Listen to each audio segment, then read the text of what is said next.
Hello, everybody. Welcome to the Phoenix History Podcast. And as was mentioned fairly recently, depending on when these videos come out, really, mentioned that we are now joined. We're co-production people. Yeah. Is that the way? With the Paranormal Inspectors. Yeah, inspectors. Yes. Wording for that. Link will be down in the description below. And I'm joined by one of the members of Paranormal Inspectors. John, hello, mate. Hello, good evening. We're going to be having a lovely little chat about you and your interest in the paranormal. Right. And we're just going to have a wonderful little chat. And hopefully all of you lot out there in the comment section will show a lot of love and sharing your stories as well.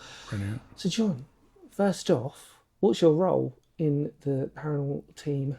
I'm a sensitive. Okay. So I can hear, smell, see things. Yeah. I can have names come into my head, and that kind of thing, and that's what I do in the group. And also do psychometry, which is when you hold on to an object. Yeah. Can do that. And I'm quite happy with all that.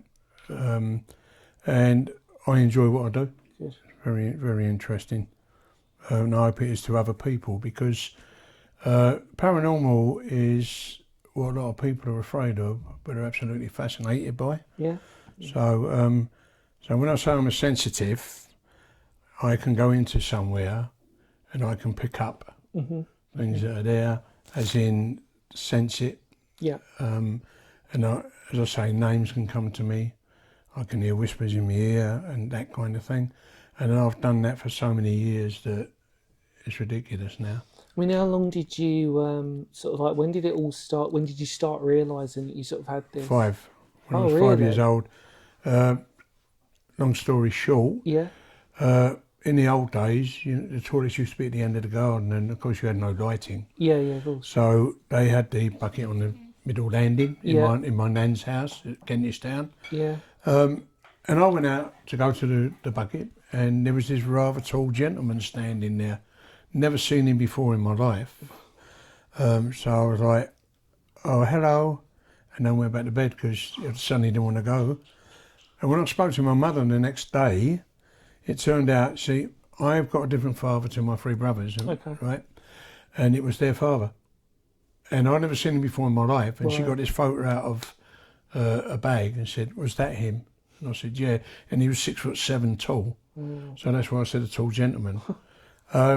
So that was my first ever encounter. Was it quite vivid to you as well? It sounds like you can describe that almost like it was yesterday. Strange way. Was it really like, When you're 5, you're easily influenced. Yeah, of course. But when you get something like that and you realise what it is, it doesn't go away. No, I appreciate that. And I realised that I've got something, but I don't know what it is at that time. And then that's where it all started from. Right. And then the next session was when I was 7, and we was on a bomb site, because you still had bomb sites in 1955 and 57. And there was a brown paper bag, and I got drawn to it, and I just hit it with my toe, and a little arm flopped out. And I realised straight away what it was. Yeah. It was a little baby that had been dumped there. But what I could feel was the pain of the mother and the empathy of the baby. Do you understand? The baby was stillborn. He wasn't just dumped and killed. No. Stillborn. But I picked up on the anguish of the mother and the baby's. Wow. Yeah. And we ran and told the police and that, and they dealt with it. And they said, "You seem very calm, boy." And I said, "No, I'm okay. I'm okay." Yeah.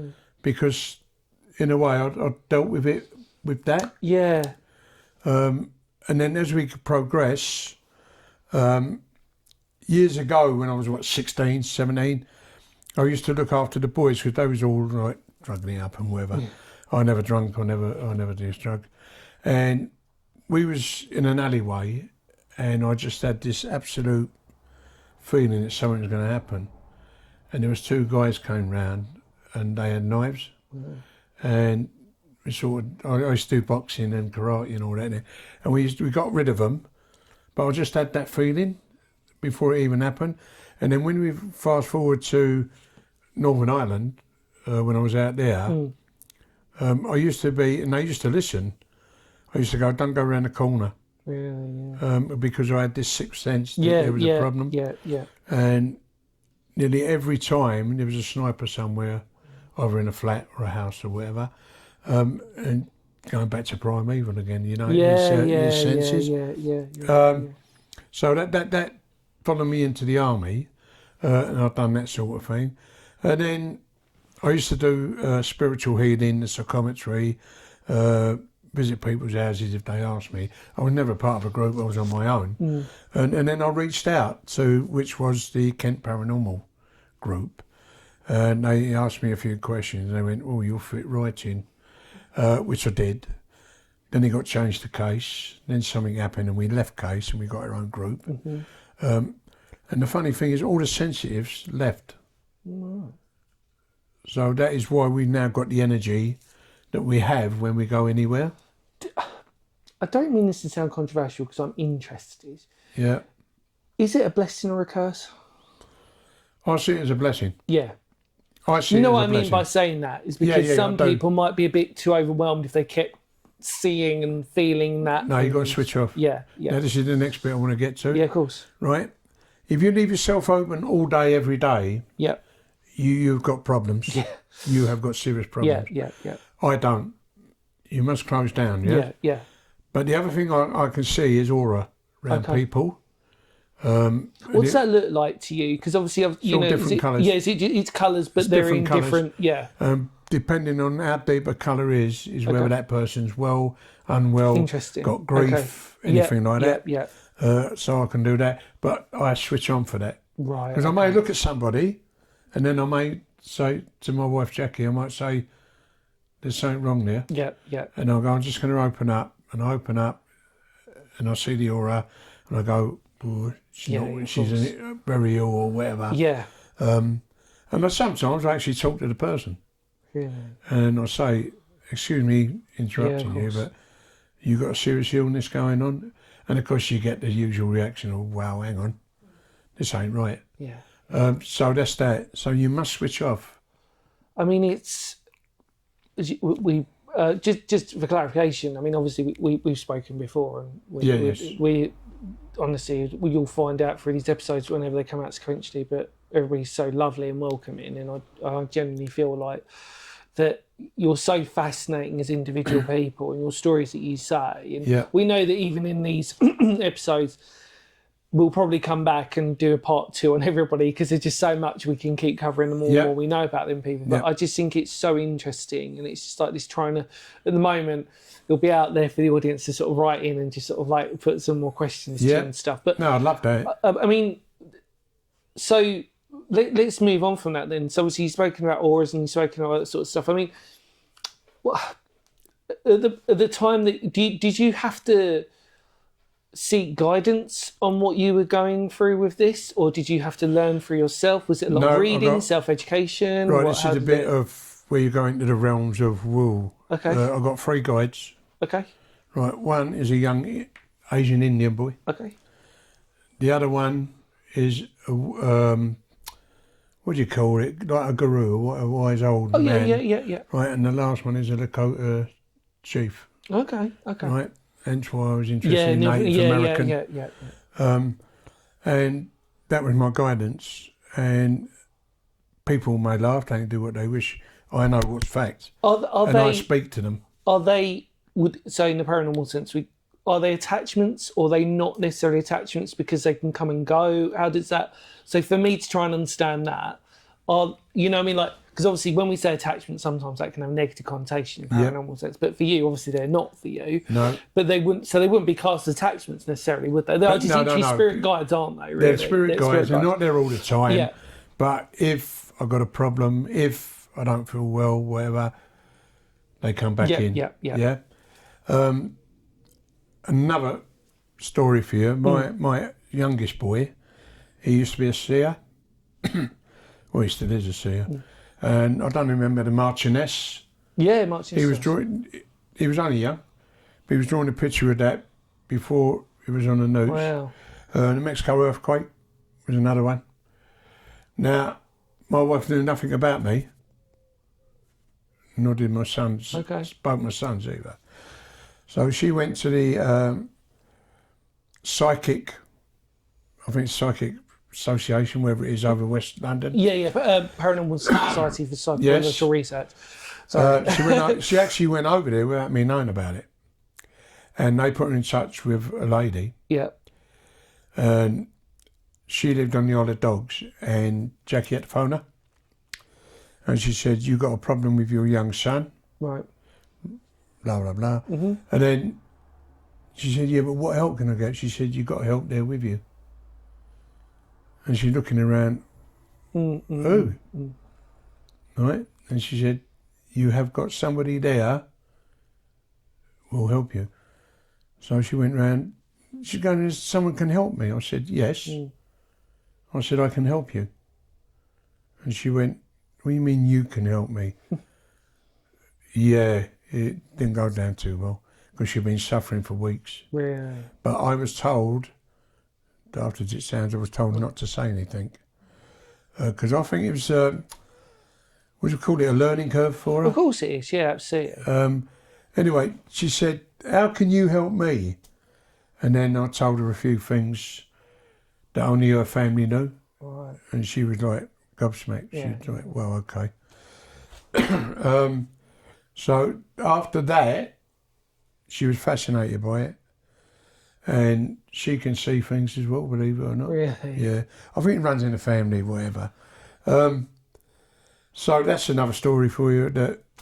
Because I'm interested, because just a complete diversion, because I'm interested in that scene thing. Because I know that from my research when I used to do stuff was that it's not, your son might be different, but I always remember that when they jot things down like the earthquake, it might be different to your son, but I always remember that they might draw images that they don't understand what they are, that might not even look like an earthquake, but certain images represent, they have to decipher what certain images mean. So say, for example, if they drew a dog, that doesn't necessarily mean it's dogs. Dogs might represent policemen or something. Does that make sense? Yeah.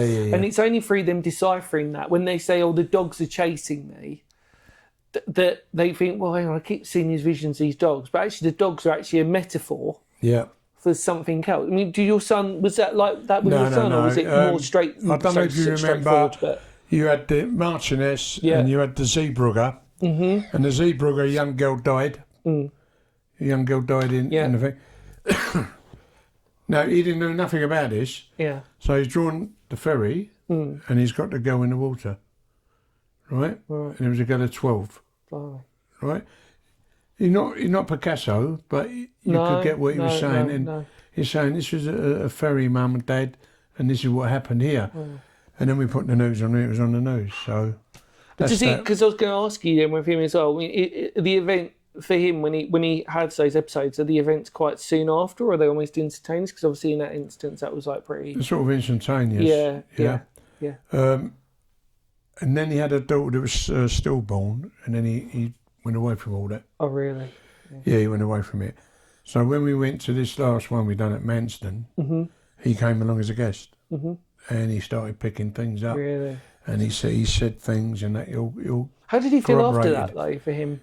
To him, it was wonderful because he wasn't seeing what's going to happen. Yeah. He was dealing with what's happened. Yeah, I appreciate that. And he absolutely appreciated it. Brilliant, yeah. So we still got it, and we was like a team. It was brilliant. So that's interesting, isn't it, when you say that? Because to me, that's like, once you've got that and you've tuned into it, it's never really going to go away, is it? Do you know what I mean? It's like when I sort of say, like, when you play guitar, it's like if you from experience, like if I haven't played for about a year, I could probably pick up the guitar now and still play. You know what I mean? It's still that residual. That's my boy. Yeah, so I mean, like you can just pick it back up again. It's not really a thing because it's still in there. It's still locked in. Yeah, he's self-taught, guitar, drums, piano, whatever. All self-taught, but he can play them all. But it's just that residual message, isn't it, really, with that? Yeah.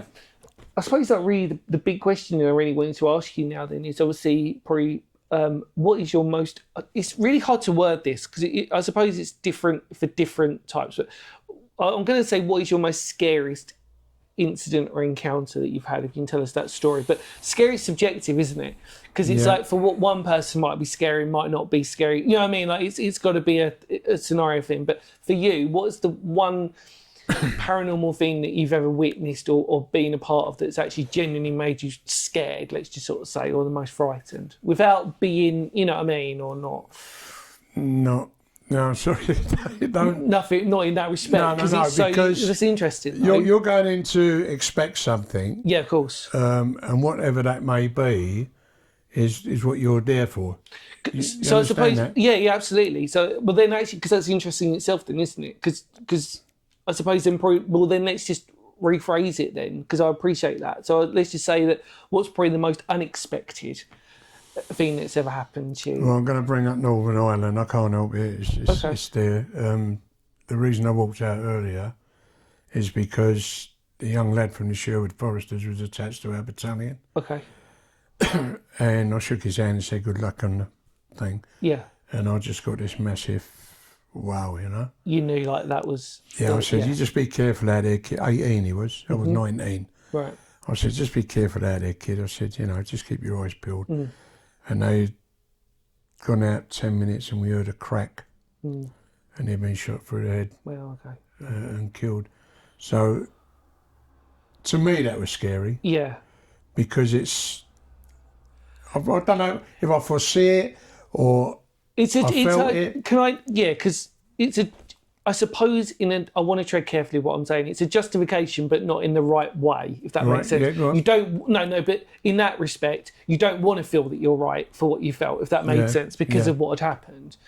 Because I think it's... Sometimes we always sort of say to ourselves, I don't believe in this. And in the moment I do, it's like, it might be something really tragic and like, oh crap, I knew that I shouldn't, do you know what I mean? Sort of thing. It's like, I don't want to be proven right about a negative event, let's just sort of say, to justify what I'm sort of going through. So that was that. Yeah. And I just remembered when we used to live in Kent Way, in Camden Estate in Peckham, we had the bathroom downstairs, right? And I could hear this awful like thump, thump, thump. And I opened the door and there was a boxer there. You know the old bare knuckle boxer? I thought you meant like a boxer dog. No. 1800s. Right, yeah. Yeah, with the long john things bare top, and he was thumping the wall. And I'm going like, you got to go, mate. I said, we can't be having you here. And it went. Wow. Right? But what, unbeknown to me, my oldest boy, C, as well. And he said, interesting. And he went to me, who's that? Who's that, Dad? I went, no, it doesn't matter, boy. Forget about it, right? And I goes, I went. But that was scary in a way. Yeah. But not overly scary. No. Because you don't expect, I heard the thumping, and I thought I opened the door and I went, whoa! Yeah, but of all the sort of like ghosts in inverted commas that we can sort of see, you don't really want to see like an old-fashioned boxer. You just go, right, okay. When we lived in our old flat, right, you look down the stairs, we had a dog called Jet. Right. And we had to go across the stairs, but if that gate was ever open, his hackles used to go up. And he would and all this. And when it turns out, obviously I researched it, that it was built on an orphanage and a mental institution. Wow. Right? And there was a lot of things going on. And we had old Albert, this I love this story, right? Where we was built used to be terraced houses. Yeah, they kept the ones over the road, but not these ones. And this guy used to come through our back door, through our bedroom, me and my wife's bedroom, and into the wardrobe. Right, sliding doors, yeah. And he'd done that every day without doubt. And when I've got the layout of the terraced houses, that would have been his front door. Right? Then where he walks through would have been his lounge, whatever. Yeah. Lounge, and then he goes out into the kitchen. So that's how it was laid out. And to him, that's exactly how it still was. So, actually, you've led me on to something really interesting then, because I'm sure this would probably be something that most people would ask if they wanted to. Do you feel then that let's just say for everybody, if everybody's, let's just play like the game of like, or let's just put this out there and say that if everybody believed in ghosts, because I'm sure there's probably going to be people out there who are a little bit dubious, okay, and that's absolutely fine. But let's just say for a second, if everybody did, do you feel that they are because you get different. Hard to word it. I was going to say stage, but it's not. But do you feel that they're just replaying the event all the time, or do you think that they know they're dead? Do you know what I mean? I'm trying to put it into a question, but you know what I'm trying to say. I know what you're trying to say. And when you get that situation with who we called, I didn't know his name, we called him Old Albert, right? No, he's on that loop. Yeah. He's on that loop all the time. Front door. Yeah. Yeah. Boom, into the kitchen. That's it. Yeah. So in a spiritual sense, is he? Would you say that he's not dead then? Really? No. Or is it, how would you refer it to? What I ascertained, I don't say it, man, but no, go for it. What I ascertained was he died suddenly. Yeah. And he ain't accepted he's died. And Yeah. he just continues with this loop. Yeah. Yeah. Because I happen to sort of feel that actually in a law sense, paranormal law sense, that's always the case. That when you get those ones that are stuck in a loop, it's because they don't realise that they've died. Yeah. And that they only know. And then your job then is to try and explain to them. When we first met, we spoke about on the channel. We've got the Heim, the German pilot Heim ghost, which is a classic one where the downed German plane in the field in Heim. If I remember, we'll put the link out for people so they can check it out. And that people keep witnessing this German pilot standing by the side of the road. And it seems to be a repeated thing. And the principle is because he died so suddenly. He died in such a way, he doesn't realise he's dead. And he thinks he's just going to go and what that would be is he died actually in the cockpit. Yeah. Before the plane crashed. So he's died. Yeah. The plane's crashed. Yeah. And his spirit, he's where am I? What am I doing? Well, that's the other theory. That's the other theory, isn't it? We talk about the Bluebell Hill ghost, or one of the ghosts. Yeah. Is that they don't realise that they've necessarily passed away, and so they're trying to get the hitchhiker ghost. Let's just put that one out there just to not confuse people, because we'll come back to this at some point with our case file about detailing Bluebell Hill. But let's just say, for the sake of the hitchhiker ghost, Emily Trigg, if that's the person we think might have been murdered, in her case, she's trying to get a lift back all the time because she doesn't realise that she's necessarily dead and she wants to go home. So she's trying to, you know what I mean? I think it's really interesting. For those spirit like that, that's terrible because they can't move on. No, yeah. Right? And the only thing you can do, and everyone talks about the light, and that's something, can I talk about something? Of course you can, mate. Yeah, feel free to. Yeah, they've got to go to the light. Yeah. Is how do you help them do that? Yeah. Now, my situation was in 2006, 16th of October, I dropped dead at work. Right. And I mean, I was dead. Mm-hmm. And when I was going, I said to the two guys I work with, I'm going. And they're going, where are you going? I said, I'm going. Now, explain that. I knew what was happening. Yeah. And I went. Yeah. But everything was white. But it wasn't a white light, it was just white. It was peace. So peaceful, so calm, right? And then I see the bright light, and I see a figure in the light. It was my mum, and she went, "Not yet, Johnny. You got things to do. You got to go back."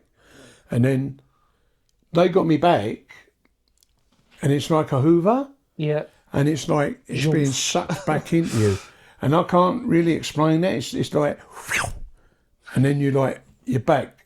Did it give you comfort when that had happened afterwards, knowing that? Do you know what I mean by that? Do you mean afterwards? Afterwards, like sort of knowing that. Oh, hang on a minute, maybe there is more. You know what I mean, sort of thing. Like you've experienced that. I'll put it this way: I'm not scared of death anymore. No. Okay, yeah.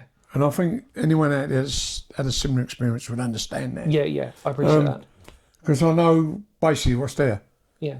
Yeah. A lot of them going about all this, that, and that. It was white. It's just white. Yeah. It's like if you like. It's not even like a fluffy cloud, it's just white. Yeah. But it's so peaceful, so calm. You're just there and you're like, as if you're asleep. Remarkable, mate. I really mean that. I think it's so interesting. So, yeah. But that was my personal experience. What other people have and what they haven't, I don't know. But you know what? I think regardless is that, you know, the things that you brought up, I think it's interesting because a lot of people have experienced that. And I think it's more common than people realise. Yeah. Do you know what I mean? And I think that's probably the misnomer a lot about it. And the people who sort of like brush it aside necessarily, it's a basic principle. They've probably just not understood it or they've experienced it themselves. Yeah. But the moment they do or they witness something like that, it might change your outlook on stuff. I'm not here. I'm trying to play devil's advocate a little bit because obviously you know roughly where I stand with paranormal stuff, and a lot of people do. But obviously, I have to be. I try to sort of like have an open mind regardless anyway about Which is healthy. Which is healthy. Yeah. And we have. I mean, like I said today, before we even had this podcast, we have beautiful conversations between each other and all. I mean, like I said, the team. This team is absolutely incredible. With me and Sophie, so honoured by this. Yeah. Because I think what it does is it reinforces my outlook on how I look at it, my justification to, and what we said before was that, you know, my biggest comfort ever was about the girl in the caves at Chislehurst Caves when my first ever witness, and I got so scared by the fact that I'd genuinely seen this girl. But the one thing that calmed me down was when I got home and my mum was like, she was meant to show herself to you. And the moment she said that to me, I was just like, oh. Because in my brain, I was like, you know, there was a few things, obviously that's been documented about Chislehurst Caves for me, but that was the one time that there was a physical manifestation that was a ghost to me. And I got so worked up by the fact that I'd seen this, because I didn't want to see it in a strange way. And then my mum, the moment my mum said to me, she just said those beautiful words where she just said, I said, Mum, I can't work out. And she goes, don't you think that's maybe why she wanted to show herself? Because she felt like she could show herself to you. And she didn't feel threatened. Yeah, I know exactly. that sounds mad. Yeah. And it was just like, oh. And all of a sudden, my whole body just calmed. Do you know what I mean? It was just this rationale that made sense. It was like not trying to sort of, it wasn't trying to make me any more anxious or make me even more confused. It was just, actually, no, that makes perfect sense. Is that if you see something out there, maybe it's because they're trying to show themselves. Might not all be a good thing, but at least, you know, I mean, they clearly feel receptive, or you're in that mindset to sort of do that. And I think it's so fascinating, refreshing. And then the other thing I can tell you is my sister-in-law, she had an Alsatian, and they used to go to work, and Nick used to come home to walk the dog. And every day the door was shut in the bathroom. Well, the dog couldn't shut the door, right? So she got worried. He don't believe in none of this. It frightens him, to be honest with you. So she called me down. So I went down there and I walked around the house. I said, just leave me to do my thing. And she believed in me, which I was thankful for. Anyway, the spare bedroom in one particular corner was really freezing. And then I just opened up like that. And there was a little boy with a little dog. And it was the little boy was shutting the door because the big dog was frightening the little dog. Oh my God. Although they're in spirit, they don't understand. Yeah, no. And then what it turned out was, I said, right, check on it. I said, this used to be farmland before your houses. I said, and you'll find, if I'm correct, a little boy died. He was in a hay barn. And he died in there, he fell off, broke his neck. I said, and he had a little dog that pined and died. I said, and they're now together. I said, but they're in your home. So she said, I can't have it, John. She said, I can't have it in the house. I said, okay, I'll do what I can do. So I opened the window and I explained that he's dead and that he's got to move on. He's got to leave because you're frightening the dog and you're frightening the people and all that. And tomorrow leave he went, okay? And then I shut the door and I went to my sister-in-law and I said, you're okay now, it's gone. And she said after that the door never shut again. So, and she researched and a little boy did die on that farm and the dog pined. So that's all fact of what. Yeah, incredible. Yeah? So how would I know that? No, Other than the boy told me. So I don't expect a lot of people to understand all this, but that's how I deal with it. That's how I dealt with it. And either way, I think it's important that, like I said, that people are open-minded. And I think that's what you've got to be, is that you can't just sort of shut things down and say, I don't believe in it, full stop. You've got to have an open mind. Yes. And you've got to understand that you're going to witness things that you're not going to explain, that science can't sort of necessarily get to that stage yet or anything else like that. And the one I love is a skeptic. I love a skeptic because that grounds you. Yeah, I appreciate that. Keeps you on your toes. And the skeptic will ask very deep questions. And when you answer them, you can see their face like, hang on a minute, hang on. Yeah. Yeah, no, I appreciate that. So John, is there anything else you wanted to chat about before we wrap this up? Is there anything you feel? the only thing for me, if we go on an investigation, I don't have no knowledge of the place. Okay, yeah. I don't want to know. No. I want to go in open. Mm-hmm. I want to open up my senses, and I want to. If there's anything there, then I'll find it. One final thing before we absolutely wrap Yes. up. Okay, mate. Is there anything you want to tell the audience out there? Anything like a message or anything else like that you'd like to tell people from experience, or anything else like that you'd like to sort of, not necessarily to convert people, but just to sort of say, you know. No, all I will say is if they've got something going on in their homes or even their offices, anything like that, mention it. Yeah. Don't be afraid. Don't think you're going to look stupid. If you need help, reach out and get help. Couldn't agree more. It doesn't hurt, because if there is something, there is, and if there isn't, we can prove there isn't. So get in contact with the team and get in contact with us, because we're working together now, and we can work it out. That's what we want to do, is help people that have got things going on in their life. Yeah, I appreciate that. As they keep going into big castles and things like that. Yeah. John, from the bottom of my heart, and I Yeah. really mean from the bottom of my heart, mate, because you're such a lovely guy, and like I said, we're so glad we've met each other, and obviously socially on the camera and stuff. And I really, really appreciate your open honesty and everything else, and reflecting on all this stuff, where it's really meant a lot to us, mate. And I really hope this podcast works. Thank you very much. We'll be meeting up soon anyway, I suppose. Socially behind the camera, by the way. And if you heard a little weird noise, we've got a dog. We've got a dog that's just been attaching itself to the nibbles that have been politely laid out for us. But feel free to check out the channel. But send much love to John and everybody else as well. Because I mean, like I said, I'm genuinely so grateful for everything you said today, mate, and just being open. And I think that's the most important Thanks for the thing. opportunity. And it really, really means a lot. So thank you, mate. Thank you. Feel free to check out all the links down in the video below. I was doing so well. Feel free to check all the links down below. Send a lot of love to John and the team as well. Any more words of Phoenix history? Beautiful podcast. Take care, everybody. And we will, of course, see you very soon. Take care, mate. See you later, John. All right. Bye.